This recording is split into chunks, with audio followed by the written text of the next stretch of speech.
نہ رشتے کی وقت باقی رہی، نہ خون کی اہمیت باقی رہی۔ یہ جنگ وطن اور نسب کی جنگ نہ تھی، یہ جنگ تو کفر اور ایمان کی جنگ تھی۔ نسب ختم ہو گیا، دین کی نسبت باقی رہی۔ جب مشرکوں کے سردار عتبہ نے میدان میں نکل کر دعوت مبارزت دی تو اس کے مقابلے کے لیے اس کے بیٹے حضرت ابو حذیفہ رضی اللہ تعالی عنہ نکلے۔ چشم فلک نے میدان بدر میں یہ نظارہ دیکھا کہ بیٹا باپ کے مقابلے میں نکلا اور بھائی بھائی کے مقابلے میں صف آرا ہوا۔ رمضان المبارک کا سورج طلوع ہوا تو دونوں فوجیں ایک دوسرے کے مد مقابل ہو گئیں۔ پہلے انفرادی مقابلے ہوئے جس میں یکے بعد دیگرے عتبہ، شیبہ، ولید اور عبیدہ بن سعید کو اللہ کے شہروں نے خاک و خوں میں تڑپا دیا۔ اپنے سرداروں کو پے در پہ گرتا ہوا دیکھ کر مشرکین بے قابو ہو گئے اور کفر پوری طاقت کے ساتھ اسلام پر ٹوٹ پڑا۔ کثرت نے قلت پر حلہ بول دیا۔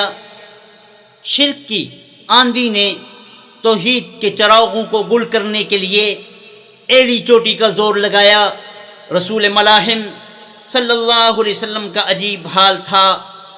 آپ کبھی میدان جنگ میں لڑتے نظر آئے اور کبھی آسمان کی طرف نگاہ کرتے ہوئے یہ دعا کرتے ہوئے نظر آئے، یا حی یا قیوم برحمتک استغیث، اے ہمیشہ زندہ اور قائم رہنے والے، میں تجھ سے فریاد کرتا ہوں۔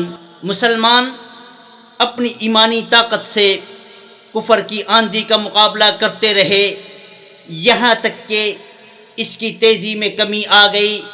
نبی اکرم صلی اللہ علیہ وسلم نے کافروں کے ہاتھ شل ہوتے دیکھے تو اب آپ نے مسلمانوں کو دفاع کے بجائے اقدام کا حکم دیا اور ارشاد فرمایا، اس جنت کی طرف پیش قدمی کرو جس کی پہنائیاں آسمان اور زمین کے برابر ہیں۔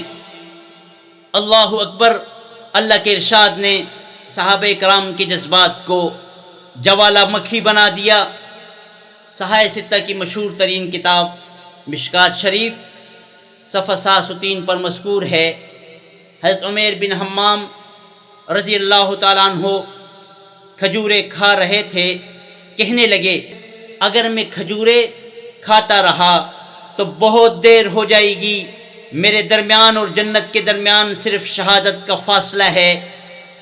انہوں نے کھجوریں پھینک دی اور تلوار لے کر دشمن پر حملہ کیا، یہاں تک کہ لڑتے لڑتے شہید ہو گئے۔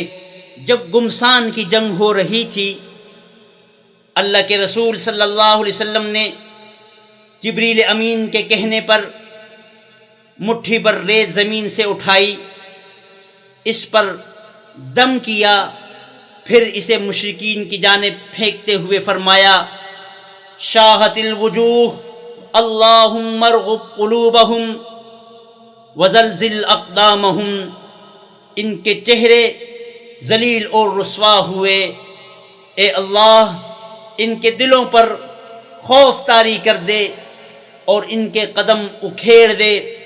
فرشتوں نے اس خاک کو ہر مشرک کی آنکھ، کان اور منہ میں پہنچا دیا۔ قرآن نے بھی اس کی گواہی دی۔ سورہ انفال میں باری تعالیٰ کا ارشاد ہے، وَمَا رَمَيْتَ إِذْ رَمَيْتَ وَلَكِنَّ اللَّهَ رَمَا، اور وہ خاک آپ نے نہیں پھینکی تھی جس وقت آپ نے پھینکی، لیکن اللہ نے پھینکی۔ اسلام کے جان نثاروں نے بڑے بڑے سورماؤں کو چت کر دیا۔